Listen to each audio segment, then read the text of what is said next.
This island in the middle of the Eastern Mediterranean has been in dispute for a very long time.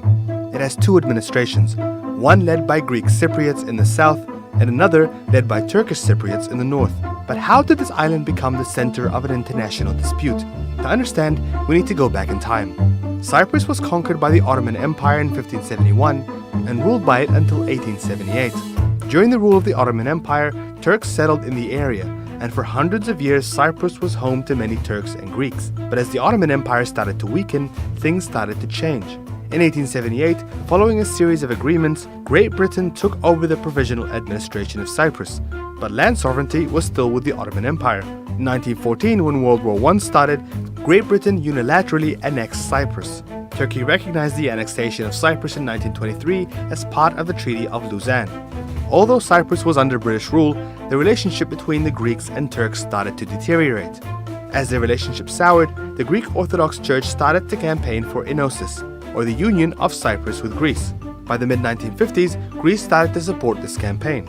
In 1955, the campaign was led by the Archbishop of the Cyprus Orthodox Church, Makarios, and by George Grivas, a Greek Cypriot colonel who was also the head of the National Organization of Cypriot Fighters.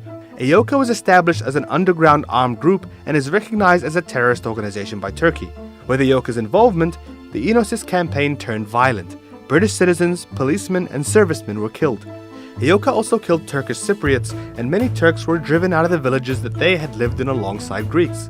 Despite all the damage and chaos, Turkish Cypriots refused the idea of enosis, and Greeks realized the unification of Cyprus and Greece was not going to happen, because Turkish Cypriots, the UK, and the UN were not in favor of it. A set of talks between the Turks and Greeks started in 1959. They led to the Zurich Agreement. The UK, Turkey, Greece, Turkish Cypriots, and Greek Cypriots all agreed that Cyprus become an independent republic. Once the 1960 constitution was signed, the UK transferred land sovereignty to the two parties of the island. In return, the Republic of Cyprus was born. Greece and Turkey were named guarantor states, and a new era had started with the president of Cyprus as Archbishop Makarios and the vice president as Fazıl Küçük. But this peaceful cooperation between Turkish and Greek Cypriots didn't last long. In 1963, due to an armed attack by Greek Cypriots, the binational republic came to an end. After this breakaway, Turkish Cypriots began to set up their own administration that managed their own affairs. But the attacks continued. Between 1963 and 1974, around 30,000 Turkish Cypriots were forced to leave and 103 villages were completely destroyed. The violence was claiming lives, and it wasn't getting any better, even though the UN deployed peacekeeping troops to Cyprus in 1964.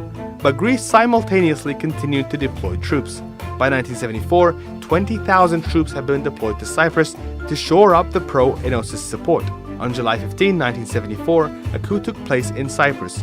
The Greek Cypriot leader Makarios was ousted and was replaced by pro-Enosis nationalist Nikos Samson. Turkey was not happy.